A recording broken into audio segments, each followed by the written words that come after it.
Itching for spring and wanting to escape somewhere beautiful with, of course, warmer weather. Oh my goodness, it's someplace beautiful outside. Well, Forbes is helping us out. They came out with a list of the world's 50 most beautiful countries. Dear They President, analyzed- my dear Major General Kiev Summit, dear ASEAN football friends, it is a great honor to congratulate.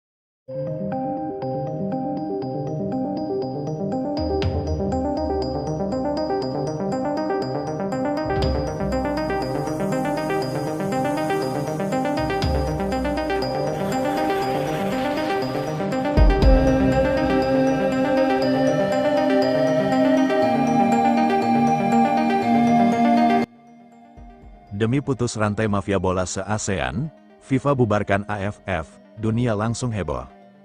Bayangkan sebuah pagi yang seharusnya berjalan biasa saja. Stadion-stadion masih berdiri megah, jutaan supporter di Asia Tenggara sedang membicarakan sepak bola.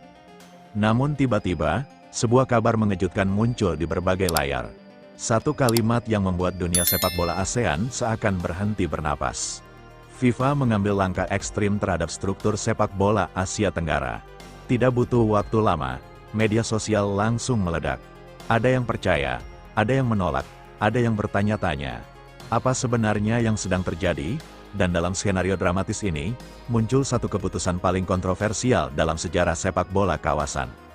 AFF dinyatakan dibubarkan dan seluruh sistem kompetisinya akan dievaluasi dari awal.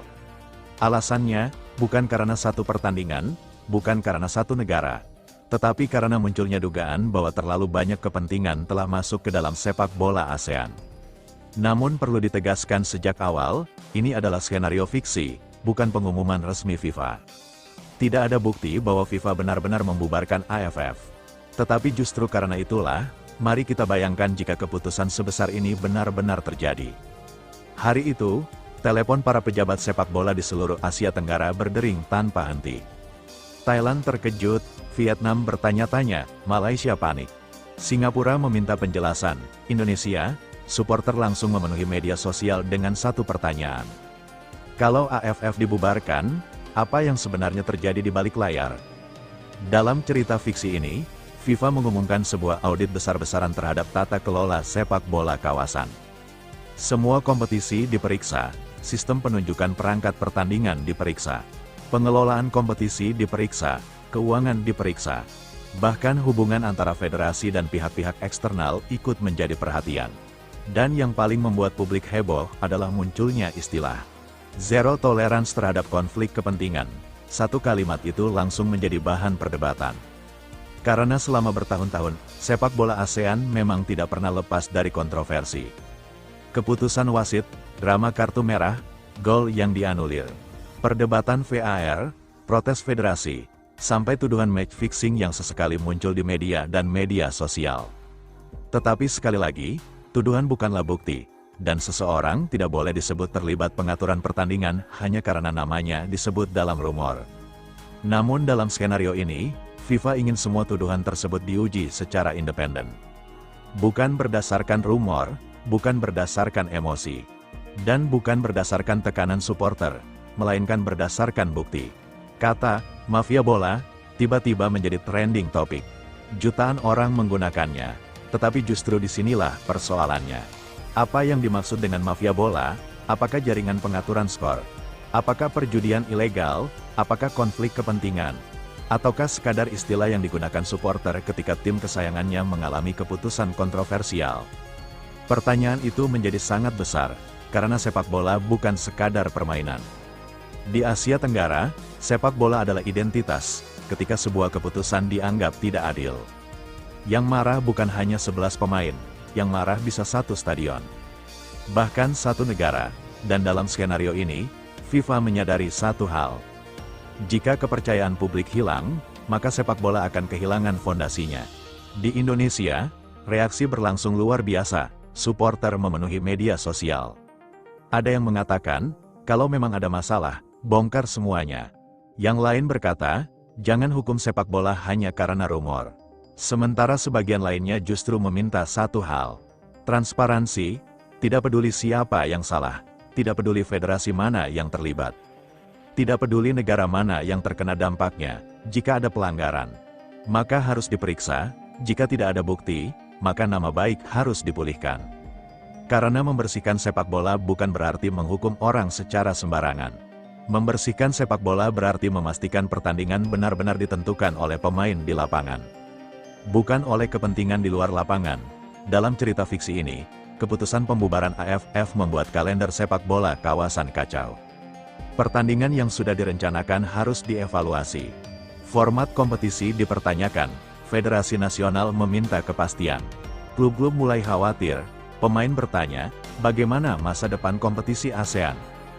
Dan yang paling panik justru supporter, karena bagi mereka, turnamen ASEAN bukan sekadar trofi. Itu adalah rivalitas, Indonesia melawan Malaysia, Thailand melawan Vietnam, Singapura melawan Indonesia, Filipina melawan Thailand, Kamboja melawan Vietnam. Semua pertandingan mempunyai sejarah, semua pertandingan mempunyai emosi. Dan sekarang, seolah semuanya berada di ujung tanduk. Bayangkan sebuah ruangan tertutup, para pejabat sepak bola duduk mengelilingi meja panjang. Tidak ada supporter, tidak ada kamera, tidak ada sorotan stadion. Hanya dokumen dan pertanyaan. Satu pertanyaan muncul. Apakah sistem lama masih bisa dipertahankan? Ruangan menjadi hening.